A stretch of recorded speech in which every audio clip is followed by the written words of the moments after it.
Good morning! Hayaka and I were just talking about you. Is Chevra still not joining us today? Probably not. We haven't seen her either. Huh? That's such a pity. Director Farina said that we've only got a few small scenes left before wrapping up the entire thing. She even said that she'll get me into a couple scenes, so everyone will have a chance to shine in front of the camera. We were also planning on having a victory feast once we're all finished filming. You can join us, right? If only Chevros was here. I still haven't taken a photo with her. I'm afraid that can't be helped. Those special patrol folks are like phantoms when they've got a case on their hands. But to be honest, I'm even more concerned by what I read in the Steambird earlier this morning. It said that the killer in the murder case was none other than the author of the Two Musketeers. Oh yeah, I heard about that too. He came forward and confessed his crimes, but gave no explanation as to why he pulled the trigger. We didn't know about this case at all when we joined the film. Is it going to affect the reception of our work? From a pure publicity standpoint, this will draw a lot more attention to our film. I have to say, though, that no director can be perfectly comfortable with garnering attention through means other than artistic skill. To be fair, I feel like that ship sailed the moment you allowed yourself to be named as the director on our posters. It's not my fault that I'm super popular. What was that saying again? My popularity has, Sunk to an all-time low? spread to the four corners of Teyvat.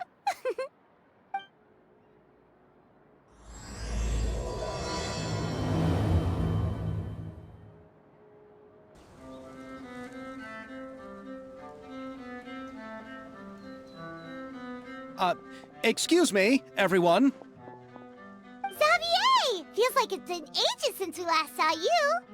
I've been talking non-stop with the Film Association, and I'm absolutely swamped trying to coordinate the film's marketing. So forgive me for not being around more often, but please believe me when I say that I will make sure everyone's hard work gets the exposure it deserves. Oh, seems like you've been fighting your own battles. Yes, that's one way to put it. Oh, and before we begin the final round of filming, please allow me to finally introduce you to the original investor of our film, Mr. Morris. A pleasure to meet you all. Yes, glad to make your acquaintance, Mr. Morris. We've heard about the issues you've encountered with your financial situation, and genuinely hope that things have taken a turn for the better. Oh, well, the situation has, indeed improved somewhat. Don't worry, Mr. Morris. Accidents and last-minute challenges happen all the time. There's no need to blame yourself over it. The good news is that we're almost done filming now, and I would even say that this is the best story I've ever seen. Is that so? I see, that's great news. All right, now that we've gotten all the pleasantries out of the way, let's get this show on the road. We'll mostly be filming typical people and scenery from the streets today to improve the sense of environmental ambiance in some parts of the film. Oh, and there'll be a cameo for Mr. Kamisato and Miss Yoimiya as well. They'll be used to show outsider perspectives on the fates of the Two Musketeers. That's right. Ayato should be here any minute. Excellent! Then let's start with the scenery shots. Camera and clapper loader, you're up. Yep, we'll be ready. Remember, all we need are some wide zoom shots of the streets. If you happen to find some particularly lovely patches of flowers and grass, feel free to grab some close-ups of those as well. Ready? Lights! Camera! Action! Okay, now move the camera slowly. Try to focus on that flower. What's wrong? Just adjust the focal length a bit. Something the matter? Huh? But wasn't it working fine for all the days before? a different camera? No problem. How about this one? All right, let's give it another try. Lights! Camera! Action!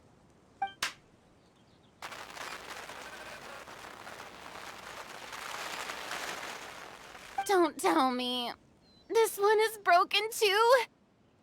Veronique, do we have any other spare ones we can use? I'm afraid we only brought these two today. What? Then go find a workshop to get them repaired right away. Oh, and you too, Bono. Go find our spare camera in the warehouse and bring it back to the set. On it. Greetings, everyone. My apologies for the delay.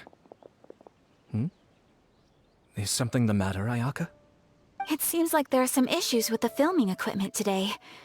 We're stuck for the moment. I see. Well, let's not just stand here twiddling our thumbs. Actors, to the makeup booth. We'll start on the next scene as soon as we get a working camera. The people at the workshop told me that the part which holds the lens in place seemed to have fallen off. That's super strange. It was perfectly fine just yesterday. Well, no time to dwell on that now. Let's get back to filming. Ahem! Quiet on set! Places, everyone! Lights! Camera! Action! By the way, have you heard about that recent murder case? Yes, I have. It seems that they've caused quite the commotion in the city. I heard that the chief of the guards is so mad about not catching the culprit that he's about to explode. Oh? I find that quite hard to imagine, considering how he already looks most days. Director, we have a problem. Oh, we're in the middle of a take! Couldn't you wait until we wrapped up this scene? No, Director, our film, all the finalized film that we've been keeping in the case has disappeared. Oh, wait, well, what did you say? Mr. Bono, please take me to where the film was kept right away. I'm coming too.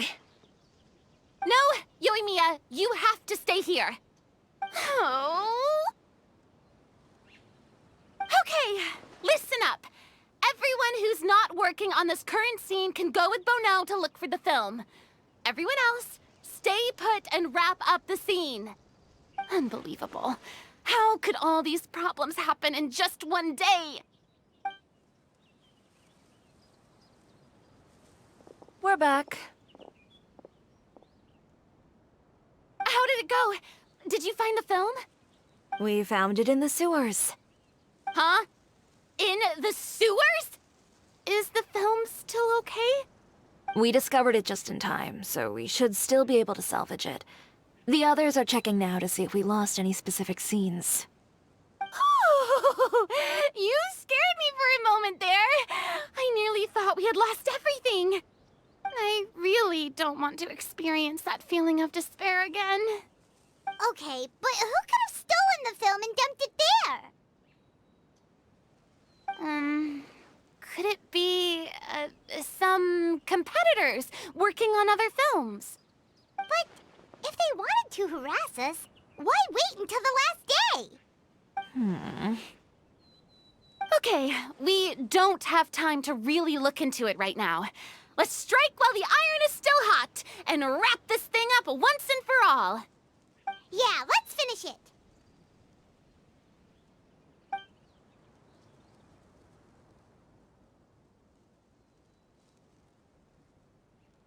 I would like to officially announce that our entry to the festival, The Two Musketeers, has now concluded filming! Paimon is spent. It's so late already. Even though the filming process proved to be extremely challenging, everyone provided valuable and unique contributions to the final product. Thank you all for your dedication and support. And just like Director Farina, I would also like to extend my most heartfelt thanks to all of you. Really, you've all helped me so much. All right, right, let's save the awards speech for later, and hopefully also get some rehearsals in before the real thing. Anyway, now it's time to party! Let's all make our way to the beach and have a celebration feast so loud and fun that even the blubber beast will want in. Farina! Oh, my darling clapper loader and camera operator, you've both worked really hard. Paimon thinks you worked even harder than us. Honestly, Paimon was getting a little tired of playing with the clapperboard by the end of it. Worst of all, Paimon started having dreams of you shouting, "Lights, camera, action!" into Paimon's ears. The actual dream can't even start until you've yelled that. Hey, if anything, shouldn't I be more grand and delightful in your dreams? We've been through so much together, and that's how your brain remembers me? That's not Paimon's fault. We've just used the clapperboard too much lately. Anyway, what's most important is that we've wrapped the film. I'm pretty confident that we'll take first prize. Hey, no need to mention the official name. Wait, now that you mention it, if we did win the prize, would Farina just get a statue of herself? Come on, I don't need that kind of attention. Xavier can accept the reward on our behalf. But just imagine! Farina accepting the Farina Award and holding a Farina statue. I'm going back to my dessert now. You all can keep discussing that on your own. Hey, Ayato! How's your work been going? Everything went rather smoothly. Thank you for your concern. Ayato told me that we've already confirmed the dates for some Inazuma Fontaine cultural exchange events. So the next time we visit, we'll be doing so in our capacities as the representatives of the Yashiro Commission. Oh, that's great! Then maybe Paimon will be able to find Fontaine detective novels in Inazuma from now on! Oh, wait. Wouldn't Yae Miko get upset if that happens? That would be stealing some of her business. You've got a point. She's always complaining that light novels have become bland and too predictable after all. The cultural exchange won't only feature literatures of both nations, of course. We have also made plans for cross-cultural engagements in the fields of gourmet cuisine, toy making, and artisan craftsmanship. Whoa! Paimon's getting super excited now! When the time comes, be sure to visit and participate in all the events.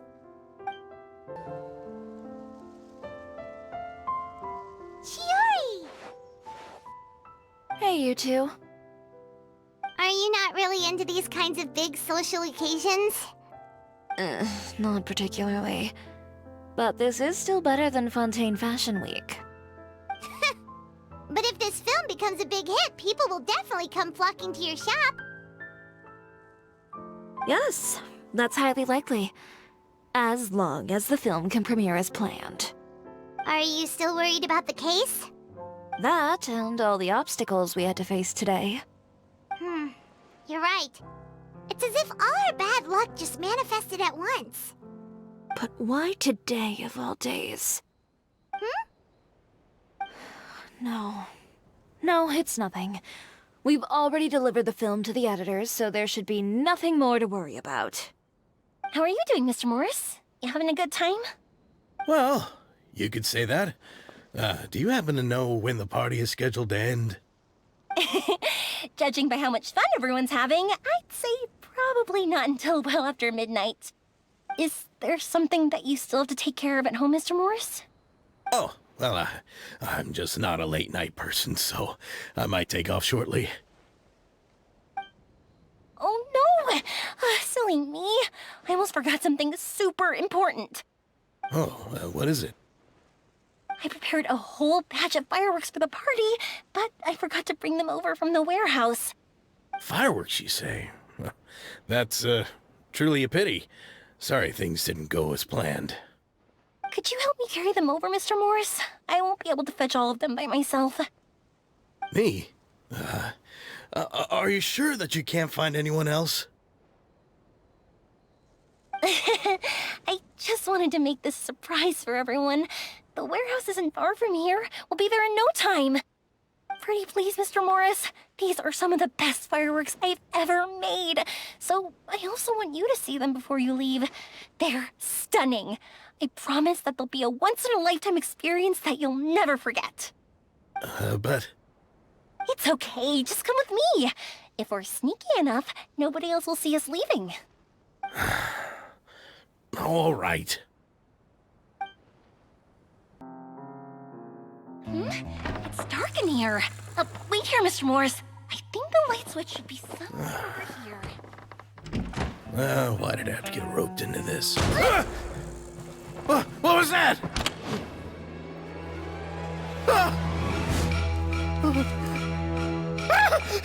Who's there? Get me out! Get me out of here!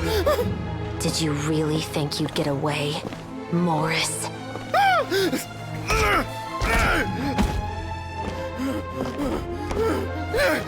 You've got the wrong guy. It wasn't me. I'm not the killer.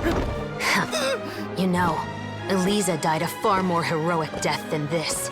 She fought your assassin to the end, to save the children she had hidden beneath the floorboards.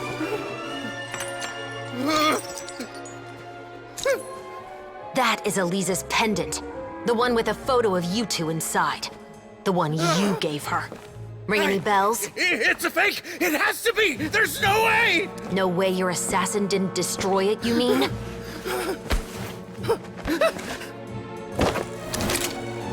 Did you ever love her, Morris? Or was killing her always the plan? No, please. Listen to me. I told Eliza to keep us a secret. I paid her plenty for her silence. I never thought she'd keep the child. Everything was gonna come out, and I had no choice. She forced my hand. No!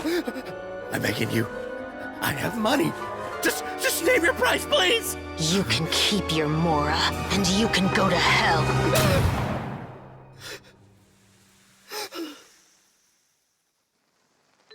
I'm Captain Shovraz of the Special Patrol. Morris, you're under arrest for Eliza's murder.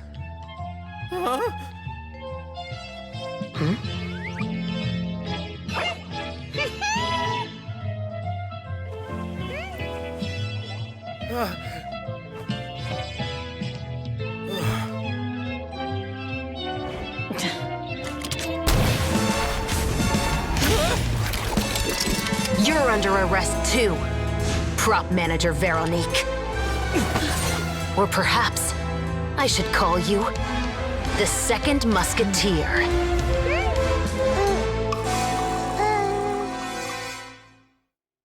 Wait, what's going on? This wasn't in the script. Drop the gun, Veronique. Why? Why would you keep me from exacting revenge on this heartless monster? Drop your weapon. This is my final warning.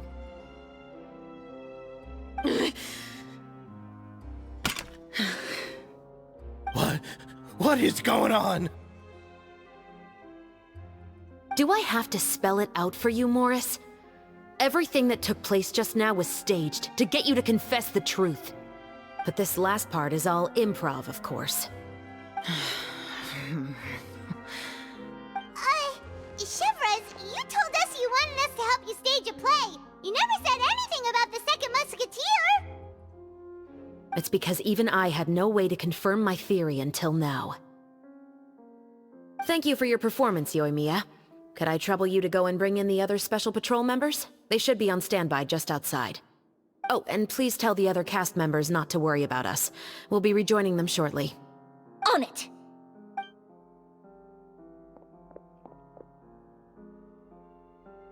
So what do you think, Morris? Care to talk about what happened 20 years ago? My patience is limited, you know. Don't force me to take you back to the interrogation room. I'd wager that you wouldn't last for more than a minute in there. With the recording we made, you have no chance of winning in court. Cooperating with us now is the most practical move. All right.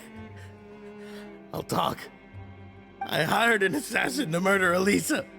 She once worked as a maid on my family's estate. She was very beautiful, and after some time I fell for her. We kept our relationship a secret and carried out an affair for some time, but it wasn't long before she became pregnant. And if my parents ever found out, they would have stripped me of my inheritance and status, driven me out of my home. I also didn't expect Elisa to insist on bringing the pregnancy to term. She even asked me to leave my family and travel far, far away with her. She believed that you were truly in love with her. I didn't have a choice.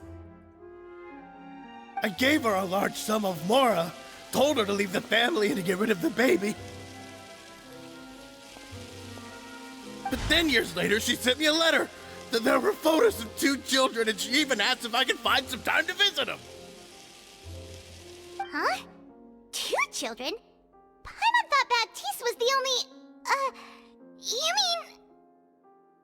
Even if she had the children against your will, you could have just ignored the letter entirely. Why kill her? I had just gotten engaged to be married to an heiress from another wealthy family.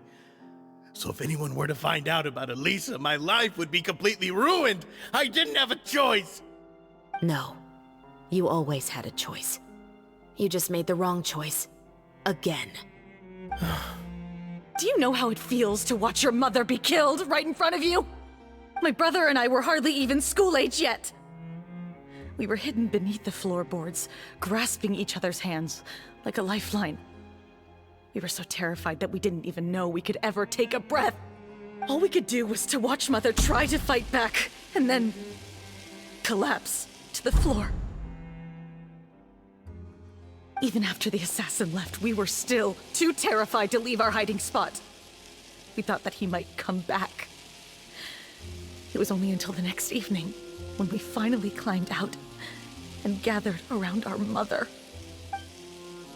But she had already become cold and stiff to the touch. You made up your mind right then and there to bring this case to light. Not only that, we resolved to get our revenge. And that's why you became the Musketeers. No, that's why I became a musketeer. The man from before was also killed by me. My brother had nothing to do with it. I figured as much.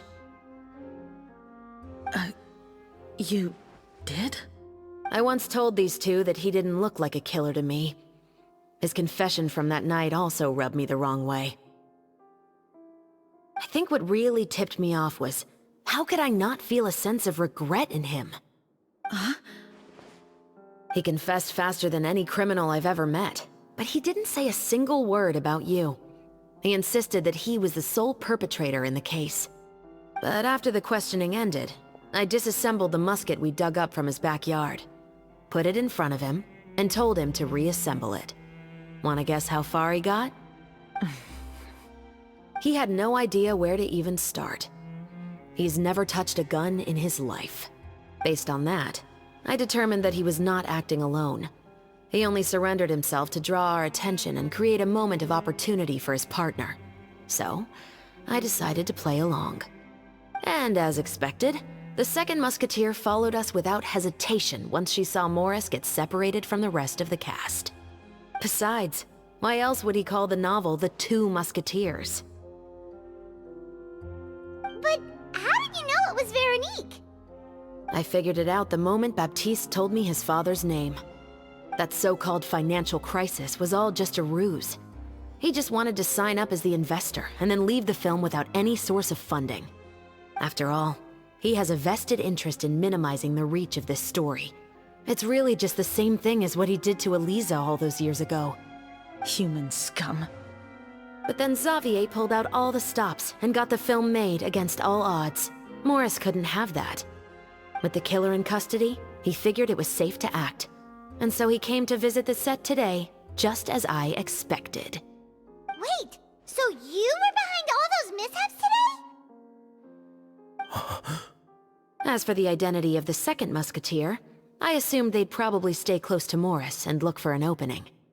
And if they already knew that Morris was the film's investor, then that narrowed the list of potential suspects as well. Furthermore, being the props manager would allow the culprit to avoid scrutiny by purchasing mechanical parts in the name of the crew. With that hypothesis in mind, I went back to check Baptiste's orphanage adoption records. Guess whose name I saw on the same page, just a few lines from his. My brother. He trusted you. As in, he trusted me to perform the deed on his behalf? He trusted you to stand on the side of justice. I am. I thought you could do it as well. Oh, the look on your face when you told him to go to hell. I really thought you'd put a bullet in his brain. You know what he has done. Are you telling me that you'd rather see him spend the rest of his life living like a king in the fortress of Meripede? I will never be able to forget the feeling of my mother's cold, lifeless hands. And you would call this ending fair? Is this what you call justice? I won't lie, Veronique. I did hesitate when your brother first told me about the truth. I wondered. I agonized over whether I should really put a bullet in his head. So why don't you? Because that should never be how justice is carried out in this world. Perhaps, to you, justice is simply reciprocated. An eye for an eye, and a life for a life. But everyone has their own understanding of justice. If everyone were to pursue their own definition of it, there would be no more order in this world. Today, you'll kill Morris, and tomorrow, his children may come for you. The world cannot render judgments based on a desire for revenge. That will only lead to a cycle of revenge, as well as the destruction of order and civilized society. Fontaine is founded on a set of laws and a standardized code of justice. That is why we are the nation of justice. But with all that said, I will promise you this. Morris will not lead a cushy life in the fortress of Meripede. Chevreuse, the rest of the Special Patrol is here. Thank you so much, Yoimiya. Letelier, Terena, please take them away.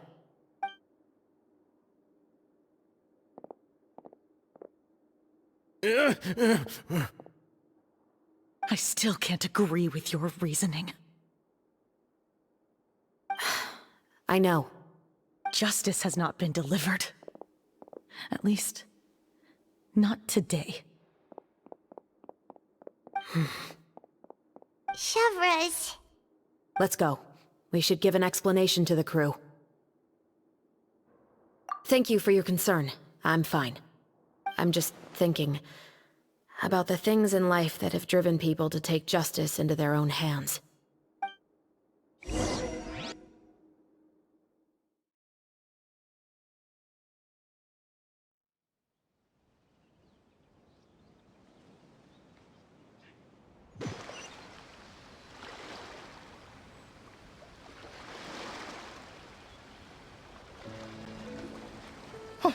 Who would have thought Morris would turn out to be... I'm at a loss of words. How could he have done something like this? I'm just glad that you're all safe and sound. Who knew that such a labyrinth of cases would be behind this story? Well, what should we do now? We have a finished film, of course, but should we still go ahead with the premiere? What do you mean? Shouldn't you be even more motivated to spread the word now that you've learned the truth? Chiori is right. I'd also like more people to see this story for themselves. But the real ending of the story seems to have deviated somewhat from the one in the script. Is that still acceptable to you, Miss Chevreuse? The call is yours. We still have time to reshoot an ending if that's what you'd like. No, it's fine as is. I like what we have for the catharsis. Romanticism is what gives works of art their appeal. Fiction is able to explore means of restitution that could never work in real life. Just like the real world, the world of stories also has its own set of rules and justice. These different possibilities are what initially drew me to reading in the first place. Sounds good to me. I support your decision. What about Veronique? Will she be okay? She will soon face her judgment alongside her brother and Morris. If I had to guess, they'll probably all be sent to the fortress of Meripede. I'll make sure to give Risley a heads up about it. Oh, you mean that kind of heads up? Exactly. Ahem. All right, then the matter's settled. Now that everything's been taken care of, There's no reason for us to keep looking all gloomy and grumpy. Let's get back to the feast and enjoy each other's company. We'll be starting the post-production process tomorrow. You should join us, Chevres. You missed the first few hours of the party, didn't you?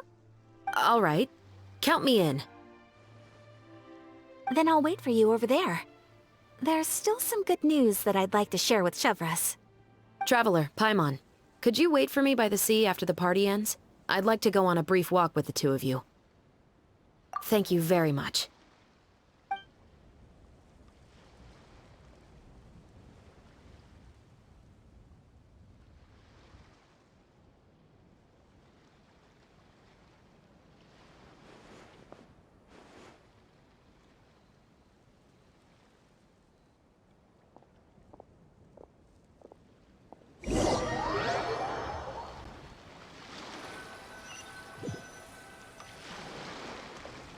Sorry for the wait.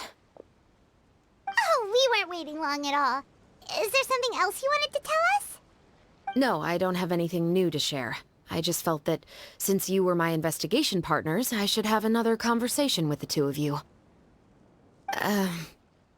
Traveler, how would you have responded to Baptiste's request if you were in my shoes? When I was young, my father often took me here to swim. We'd come rain or shine, even when it was freezing cold. He told me that swimming was the best activity to train one's strength of will.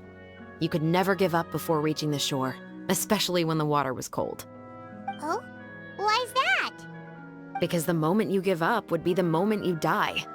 At that point, I still hadn't received my vision.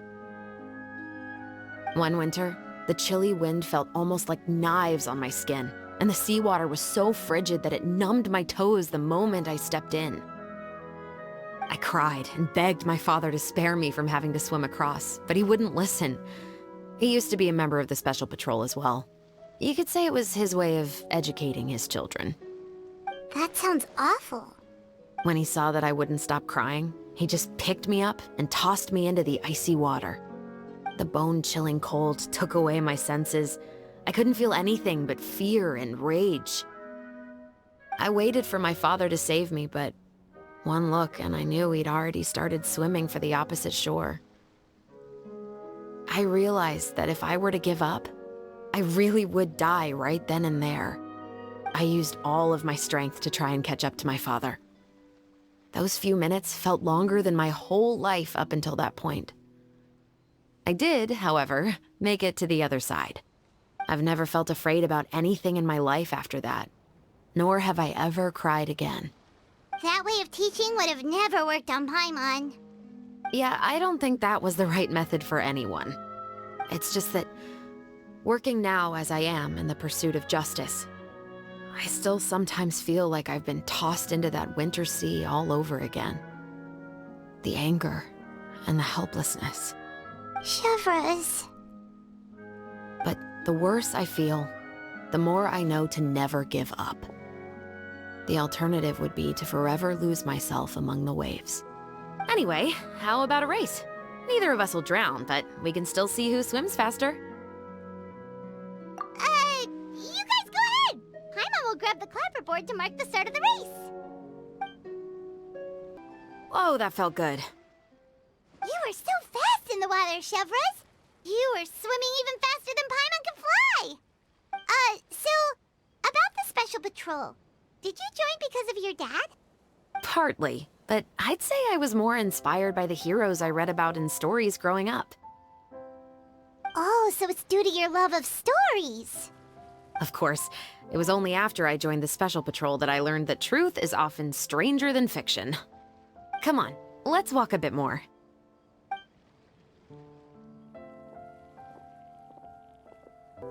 Thank you for coming on this walk with me. I feel a lot better after getting all that off my chest. Huh. We're nearly back at Baptiste's house. Huh, you're right. I didn't realize we were so close. He really did plant a lot of flowers. It's just like how he described it in the story. Huh? Wait. Paimon, Traveler, look! The rainbow roses in the garden. They're in full bloom now.